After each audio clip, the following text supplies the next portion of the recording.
Every single day, my dad sat at work, unwrapped his lunch, and ate it. What he didn't know. For years, I had been leaving something inside those sandwiches, something he never noticed, something that made every bite my revenge. If you've ever felt trapped, powerless, or stuck living under someone who made your life miserable, this story is going to hit hard. I grew up in a house where you never really felt safe. Not physically, my dad never hit us. But mentally, emotionally, it felt like walking through a minefield every single day. You never knew what version of him you were going to get. Some mornings, he'd sit quietly, staring into his coffee like the world owed him something.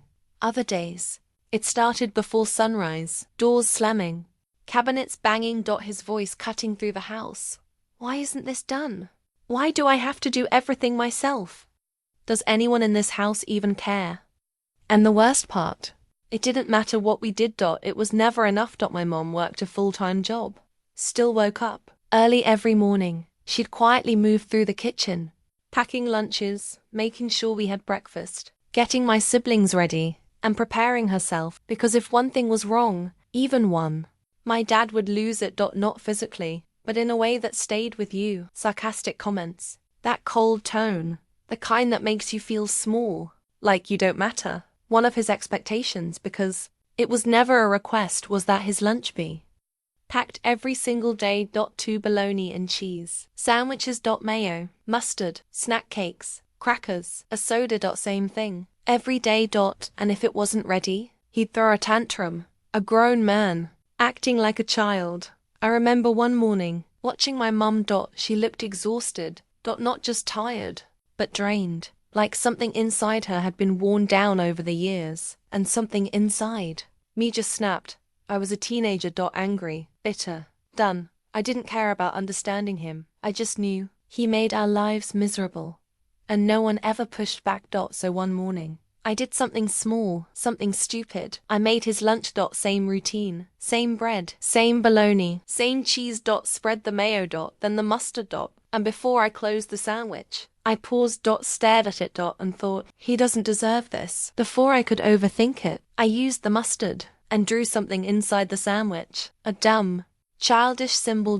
Then I closed it, wrapped it, packed it, like nothing happened. All day, I couldn't stop thinking about it. Would he notice? Would he come home angry? But that night, nothing. He came home like always, complained about something, watched TV. Like nothing happened. And that's when I realized he never noticed. The next time I made his lunch, I did it again. This time bigger, more obvious. Still hidden, but clear if you look. Nothing. No reaction. No clue. And suddenly, this tiny, ridiculous act became something else. It became control. Because for the first time, there was something in that house he didn't control. So I kept doing it. Every time I made his lunch, different designs. Sometimes quick, sometimes detailed. And every time, I'd smile to myself because I knew something he didn't. He'd sit at work, eating those sandwiches, completely unaware. And yeah, it sounds stupid. Petty. But when you feel powerless for so long, you don't need a big revenge. You just need something that reminds you you still matter. There were days he'd be yelling in the other room, and instead of shrinking, I just think, you have no idea what you ate today. And somehow, that made it easier. Years passed. I moved out, built my own life, put distance between me and that house. Then one night, I was sitting with my mom. We were talking, laughing, and somehow the past came up. And I don't even know why, but I said it. Hey, remember when I used to make his lunches? She nodded.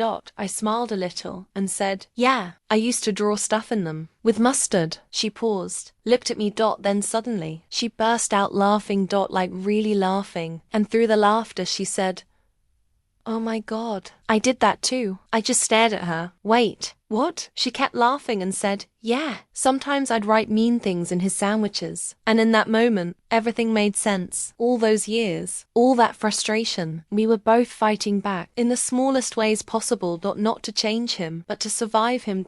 And honestly, that was the best part. Not that he ever found out, not that he was embarrassed, that for years, without knowing it, he didn't have complete control. Sometimes revenge isn't loud. It's not dramatic. Sometimes it's quiet. Hidden. And just enough to remind you you're not powerless.